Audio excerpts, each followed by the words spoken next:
मित्रांनो, तुमचं पुन्हा एकदा GB स्टोरी टेलर या यूट्यूब चॅनलवर स्वागत आहे. आजच्या आपल्या गोष्टीचं नाव आहे नया घर. लेखिका अंकिता जाधव. पण गोष्ट सुरू करण्याआधी जर कोणी या चॅनलवर पहिल्यांदाच आलेले असाल तर त्यांनी ह्या चॅनलला सबस्क्राईब करायला विसरू नका.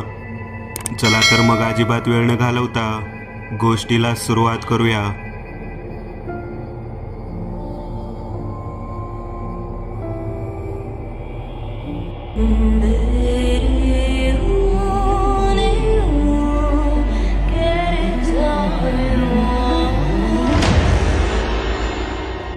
मैं एक घर ढूंढ रहा था 2 महीने से. मैं एक कंपनी में मैनेजर था तो सैलरी भी अच्छी थी. मेरा अपना घर तो था लेकिन वो नांदेड़ में था और मेरी जॉब मुंबई में लगी थी. वहाँ पर मेरा एक दोस्त रहता था. 2 महीने से मैं उसके घर ही रहता था. उसने और मैंने लगातार कोशिश की, फिर भी कोई अच्छा सा घर नहीं मिला. लेकिन अब मैं उसके घर रहता भी तो कितने दिन. एक संडे मैंने सोच लिया था कि आज के आज घर ढूंढ के ही रहूँगा. मैंने 1-2 ब्रोकर्स को कॉल किया जो कि मुझे घर दिलाने में मेरी मदद कर रहे थे. आज अच्छी खबर मिल ही गई. एक फ्लैट था 1 BHK. वो ज़रा दूर ही था मेरे कंपनी से, लेकिन मैंने हाँ कर दी. दूसरे ही दिन मैं वहाँ शिफ्ट हो गया. मैंने जितना सोचा था उससे भी फ्लैट बड़ा था और उसका किराया उस हिसाब से कम था. वहाँ कुछ सामान भी पड़ा हुआ था. एक दिन में मैं वहाँ शिफ्ट हो गया. अपने ज़रूरत की सारी चीज़ें मैंने बाज़ार से खरीद कर लाई और उसे घर में अच्छी तरह से सजा दिया. जैसे कि फ़ोटो फ्रेम, कुछ फूलदानियाँ, कुछ चेयर टेबल. बाकी सारी चीज़ें मेरे पास पहले से ही थी. मैं रह रहा था वो फ्लैट बहुत दूर था मार्केट से और आसपास भी बहुत कम घर फ्लैट थे. मुझे ज़रा अजीब लगता था, लेकिन मुझे फ्लैट पर कम से कम ही रहना पड़ता. सुबह 10 बजे जाता था और रात को 8-9 के बीच वापस आता था. आने के बाद थोड़ा सा खाना पकाता था और खाकर सो जाता था. इसीलिए ज़्यादा आसपास किसी से कांटेक्ट नहीं होता था. लेकिन पहले ही संडे मुझे अजीब सी बेचैनी महसूस हुई.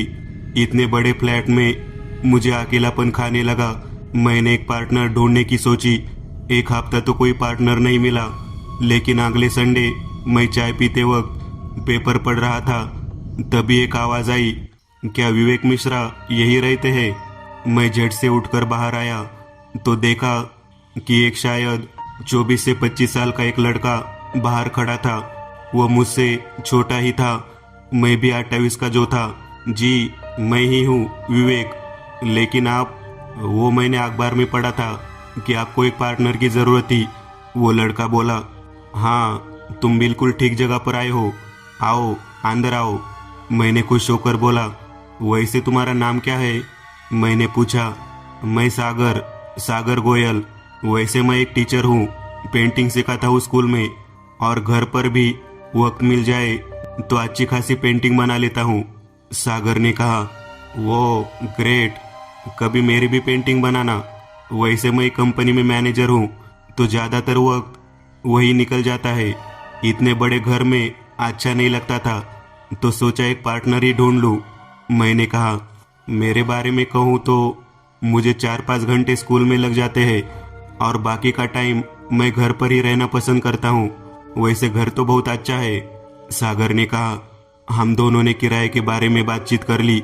दूसरे ही दिन वो अपने सामान के साथ शिफ्ट हो गया. उसके पास मुझसे ज़्यादा ही चीज़ें थी, जैसे fridge, TV, mixer, washing machine, अलमारी, जैसे किसी शादीशुदा इंसान के पास होती है. मैंने उसे उसके बारे में पूछा तो उसने कहा, वो क्या है, मुझे ज़्यादा समय घर पर ही रहना पड़ता है तो इन सब चीज़ों की ज़रूरत तो होती ही है. वैसे मुझे कोई प्रॉब्लम नहीं थी. घर भी अब भला पूरा लग रहा था और टीवी होने की वजह से टाइम पास भी हो जाता. दूसरे दिन मैं और सागर साथ में ही घर से निकले. दोनों के पास खुद की बाइक थी तो ज़्यादा प्रॉब्लम नहीं हुई. कंपनी में आज कुछ ज़्यादा ही काम था. मैं पूरी तरह से थक गया था. जब मैं घर पहुंचा तो सागर पहले से ही घर पर था और टीवी देख रहा था। मैं आते ही थकान की वजह से चेयर पर बैठ गया। क्या हुआ, शायद थक गए हो? क्यों? सागर ने कहा। हाँ यार, आज कुछ ज़्यादा ही काम था। मैंने कहा, तो एक काम करो, फ्रेश हो जाओ, साथ में डिनर करते हैं। सागर ने कहा, तुम डिनर बना चुके हो? ओह थैंक्स, मैं अभी आया। इतना कहकर मैं जल्दी से फ्रेश होकर नीचे आ गया। तब तक सागर ने डिनर लगा दिया था। अरे वाह, राजमा चावल, तुम तो बहुत अच्छे कुक हो। इतना कहते कहते मैंने खाना खाना शुरू किया। थैंक्स। वो क्या है, अकेले रहते रहते आदत पड़ गई खाना बनाने की, सागर ने कहा। हम दोनों ने खाना खाया और सोने के लिए बेडरूम में चले गए। बेडरूम काफ़ी बड़ा था तो सोने में कोई दिक्कत नहीं हुई। मैं सुबह जब उठा तो सागर जग चुका था। उसने खुद के लिए और मेरे लिए चाय बना दी थी। फिर नाश्ता हमने साथ में बनाया और साथ में घर से निकल गए। जब से सागर आया था बहुत अच्छा लग रहा था, जैसे कि वो मेरा छोटा भाई हो। 7-8 दिन तो बहुत मज़े से गए। एक दिन में जब रात को कंपनी से वापस आया तो सागर एक पेंटिंग बना रहा था। वो उस पेंटिंग में इतना खो गया था कि मैं कब आया वो भी उसे पता नहीं चला। मैंने जाकर उसके कंधे पे हाथ रखा तो वो एकदम से घबरा गया। अरे, मैं तो डर ही गया था। सागर ने कहा, तुम्हें क्या लगा, कोई भूत है? मैंने हंसते हंसते कहा, वो मैं पेंटिंग बना रहा था तो। सागर ने कहा, अरे वाह, बहुत ही सुंदर लड़की की पेंटिंग है। ऐसे लग रहा है जैसे अभी बोल पड़ेगी। लेकिन ये किसकी पेंटिंग है?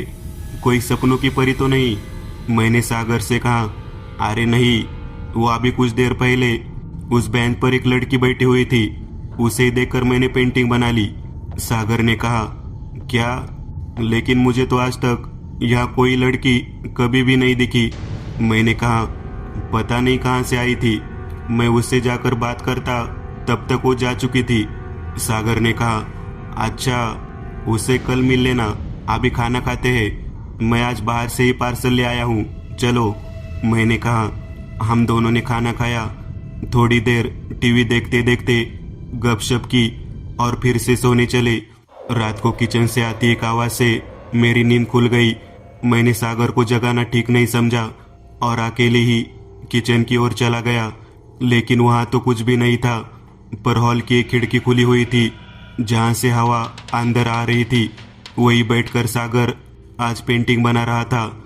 मेरा ध्यान पेंटिंग की तरफ गया तो मेरी एक चीख निकल गई। खून जैसे जम गया हो।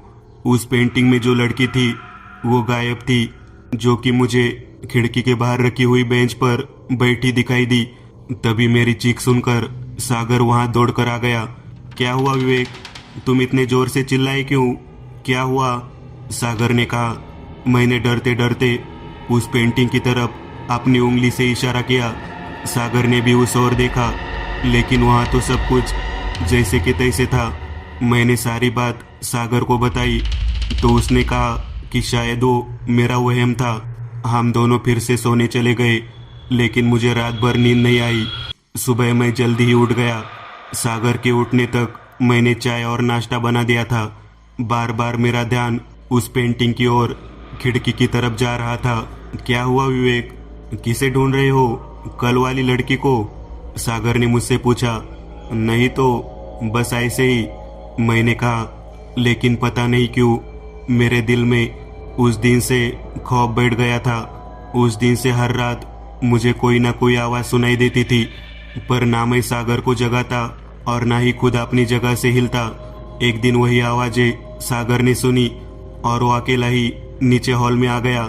उस रात को जो चीज़ें मैंने देखी थी वही उसने भी देखी और दौड़कर वो अपने बेडरूम में आ गया। सीधे उसने मुझे जगाया और सब कुछ मुझे भी बताया। सागर, इसका मतलब वो हम दोनों का वहम नहीं है, इस घर में ज़रूर कुछ तो है, मैंने सागर से कहा। हाँ यार, मुझे भी अब डर लग रहा है, सागर ने कहा। हम दूसरा घर ढूंढ लेंगे, लेकिन तब तक हमें यहीं रहना पड़ेगा, मैंने कहा। हमें संभल कर रहना पड़ेगा, सागर ने कहा। उस रात हम दोनों की भी आंख नहीं लग पाई। तब से हम दोनों में से कोई भी अकेला घर नहीं रहता था। हर रात को आवाज़ें तो आती, पर हम दोनों अपनी जगह से हिलते भी नहीं थे। फिर हमें एक बात समझ आई कि जो भी कुछ हो रहा था उससे हमें कुछ भी तकलीफ नहीं होती थी। दूसरे दिन हमने एक अजीब चीज़ देखी। दीवार पर पेंटिंग ब्रश से लिखा हुआ था, हेल्प मी प्लीज़। हम दोनों को कुछ समझ नहीं आया, लेकिन डर की वजह से हम जल्दी ही उस घर से काम पर आ गए। उसी रात को जब हम दोनों सोए हुए थे, तभी एक पायल की आवाज़ सुनाई दी, जो सागर ने और मैंने भी सुनी। वो आवाज़ सुनकर हम दोनों उठकर नीचे हॉल में आ गए। मैंने जानबूझकर पेंटिंग पर नज़र डाली और मेरा शक सही निकला। मैंने सागर को भी उस तरफ देखने का इशारा किया। सागर ने उसी तरफ देखा और वो भी डर गया। हम दोनों ने देखा कि आगे की खिड़की अपने आप खुल गई और वही लड़की जो आज तक हमने सिर्फ घर के बाहर देखी थी, वो घर के तरफ ही आ रही थी। कुछ ही मिनट में वो उस खिड़की के आर पार होते हुए घर के अंदर आकर हमारे सामने खड़ी हो गई। हम दोनों की नसें जैसे जकड़ गई थी, खून भी जैसे जम गया था। उतने में लाइट भी चली गई। हम दोनों सर से पांव तक कांप रहे थे। फिर भी हमने हिम्मत करके किचन में जाकर मोमबत्ती ढूंढकर जलाई। जैसे हमने मोमबत्ती जलाई, वही लड़की फिर से हम दोनों के सामने खड़ी थी। अब हम दोनों की हिम्मत जवाब दे चुकी थी। हम वहां से हॉल में भागे और टेबल के नीचे छुप गए। तभी हमने एक आवाज़ सुनी, मैं तुम दोनों को कुछ नहीं करूंगी, मुझे बस तुम्हारी मदद चाहिए। तब सागर ने थोड़ी सी हिम्मत दिखाई और बाहर आकर कहा, कैसे मदद चाहिए तुम्हें? तुम तो एक रूह हो जो कुछ भी कर सकती है। नहीं, मेरी भी कुछ मजबूरियां हैं, मैं इस घर के बाहर नहीं जा सकती, वो लड़की बोली। ये बातें सुनकर मुझ में भी थोड़ी सी हिम्मत आ गई और मैंने भी सागर का साथ देने की सोची। एक रूह को हमारी मदद चाहिए, ये सुनकर हम दोनों भी चौंक गए थे। मेरा नाम सना है, मैं यही एडेड कॉलेज में पढ़ती थी। मैं और मेरी माँ, हम दोनों एक साथ एक छोटे से घर में रहते थे। वो एक नर्स थी जो मुझे पढ़ा लिखा कर कुछ बनाना चाहती थी। लेकिन मैं जब कॉलेज गई ग्रेजुएशन के लिए, वहाँ मेरी मुलाकात रॉबर्ट से हुई, जो मेरे साथ मेरे क्लास में पढ़ता था। साथ साथ पढ़ते पढ़ते हम दोनों में पहले दोस्ती हो गई और फिर प्यार। वो बहुत बड़े घर का लड़का था और मैं मिडिल क्लास से, जो शायद उसके घर वालों को मंजूर नहीं था। इसीलिए रॉबर्ट ने पैसा ना चुनकर मुझे चुन लिया। हम दोनों ने शादी भी कर ली, जो उसके घर वालों की मर्जी के खिलाफ थी। शादी के बाद हम दोनों इसी घर में रहने आए थे। रॉबर्ट और मैंने एक अच्छे से होटल में काम करना शुरू कर दिया। सैलरी अच्छी थी, तो हमने धीरे धीरे कुछ पैसे जमा करके और लोन लेके अपना एक छोटा सा कैफे शुरू कर दिया। सब कुछ अच्छा चल रहा था। एक दिन रॉबर्ट का बर्थडे था, इसीलिए मैं रॉबर्ट से पहले घर निकल गई। उसके लिए सरप्राइज प्लान करना चाहती थी। मैंने घर आने के बाद तैयारी शुरू ही की थी कि डोरबेल बजी। मुझे लगा शायद रॉबर्ट होगा, इसीलिए मैंने जल्दी से डोर खोला तो आगे रॉबर्ट के घर वाले खड़े थे, उसके पापा और बड़ा भाई। मैंने सोचा कि वो रॉबर्ट के बर्थडे पर उसे विश करने आए होंगे, इसीलिए उन्हें मैंने अंदर बुलाया। जब मैं आगे की तरफ मुड़ी तो पीछे से उन्होंने मेरा गला घोट दिया। मेरी आवाज़ तक नहीं निकल पा रही थी, मैं तड़प रही थी, लेकिन उन्हें मुझ पर जरा भी दया नहीं आई। कुछ देर में ही मेरी जान निकल गई। उन दोनों ने मुझे उसी बेंच के नीचे दफना दिया। घर की सारी डेकोरेशंस निकालकर घर को जैसे का तैसा कर दिया। जाते वक्त उन्होंने रॉबर्ट के लिए मेरे नाम से एक नोट छोड़ दिया, जो मेरी ही लिखावट में था। वो वहाँ छोड़ दिया, जिसके मुताबिक मैं किसी और के साथ भाग गई थी, जो बहुत आमिर था, और रॉबर्ट के साथ रहने से मेरी पैसों की ज़रूरतें पूरी नहीं हो पा रही थी। रॉबर्ट जब घर आया तो उसे मैं कहीं दिखाई नहीं दी। उसने मुझे आवाज़ भी लगाई, पर मैं नहीं मिली। किचन में उसने एक लेटर देखा। जब उसने वो नोट पढ़ा तो वो बहुत गुस्सा हो गया, जो शायद जायज़ भी था, क्योंकि उसने मेरे लिए अपनी सारी खुशियाँ छोड़ दी थी। तब से वो मुझसे नफरत करने लगा है। सब कुछ छोड़ छाड़ कर वो अपने घर वालों के पास चला गया। वो मुझसे आज भी इतनी नफरत करता है कि मैं मरकर भी रोज मर रही हूँ। प्लीज तुम दोनों ये सब कुछ जाकर रॉबर्ट को बता सकते हो प्लीज, सना ने कहा। सना की बातें सुनकर हमें बहुत बुरा लगा और हमने उसकी मदद करने की सोची। क्या वो हमारी बातों पर यकीन करेगा? हमारे पास तो कोई सबूत भी नहीं है। मैंने कहा, एक मिनट, ऊपर जो बेडरूम है वहाँ एक गिफ्ट रखा था मैंने रॉबर्ट के लिए। लकड़ी की अलमारी है उसके ठीक नीचे। कल उसका बर्थडे भी है, तो तुम वो गिफ्ट उस तक पहुँचा देना प्लीज़, सना ने कहा। हम दोनों भागकर ऊपर के बेडरूम में गए और सच में वहाँ हमें एक गिफ्ट मिला। हमने सना को वादा किया था कि हम उसकी मदद करेंगे। सुबह हमने जल्दी तैयारी की और रॉबर्ट के घर चले गए। हमने डोरबेल बजाया, तभी एक 4 साल के लड़के ने दरवाजा खोला। उसके पीछे उसकी माँ भी दरवाजे तक आ गई। क्या रॉबर्ट डिकोस्टा यही रहते हैं? मैंने कहा, जी यही रहते हैं, आइए अंदर आइए, लेडीज ने कहा। मैं और सागर अंदर जाकर सोफे पर बैठ गए। घर बहुत बड़ा और आलीशान था। उस लेडीज ने अंदर जाकर रॉबर्ट को हमारे बारे में बताया। हाय रॉबर्ट, मैं विवेक और ये मेरा दोस्त सागर। मैंने कहा, हाय, लेकिन क्या मैं आपको जानता हूँ? रॉबर्ट ने पूछा। नहीं, तुम हमें नहीं जानते, पर हम तुम्हें बहुत अच्छे से जानते हैं, सागर ने कहा।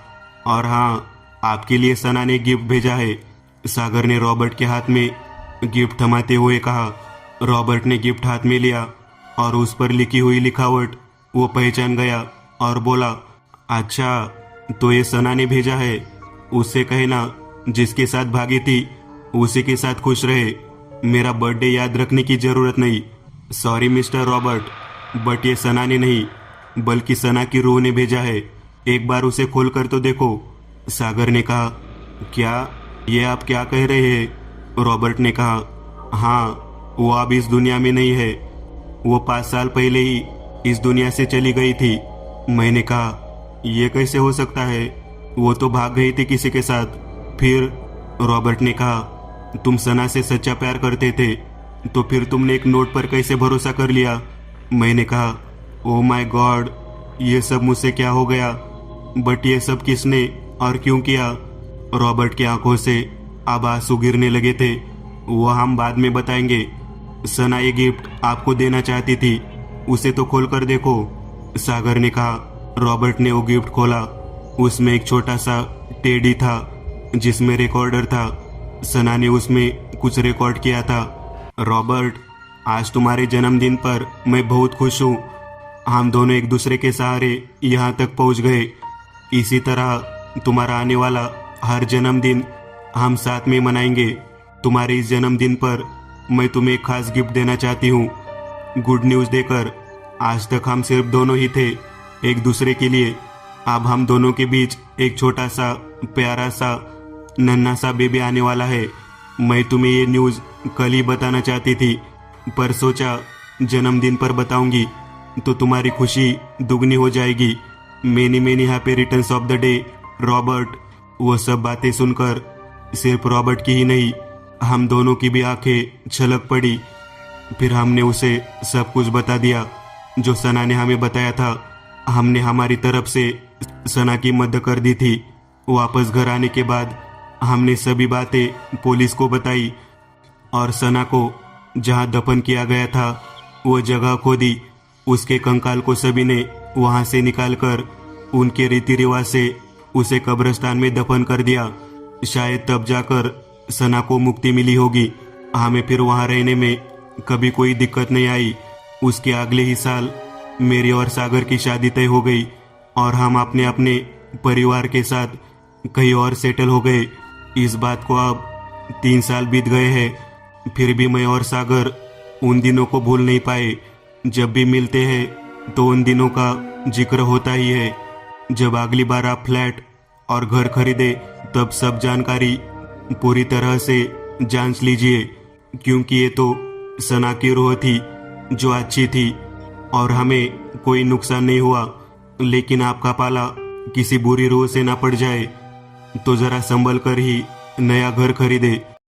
मित्रांनो, आज पुरतं एवढंच. तुम्हाला जर काही गोष्ट आवडली असेल तर नक्की लाईक करा. तुमच्यापैकी बरेचसे जण व्हिडिओ लाईक न करताच पळून जातात, पण हा जर व्हिडिओ तुम्ही लाईक केला तर मला जरा बरं वाटेल आणि असेच भारी भारी व्हिडिओ बनवायची माझ्यात एनर्जी येईल. त्यामुळे नक्की लाईक करा आणि अजूनही कोणी या चॅनलला सबस्क्राईब केलेलं नसाल तर लगेच सबस्क्राईब करून टाका आणि बाजूची घंटी ती मात्र दाबायला विसरू नका. देवाची घंटी आहे ती. चला तर मग पुन्हा भेटूया अशीच एक आगळी वेगळी गोष्ट घेऊन पुढच्या भागात.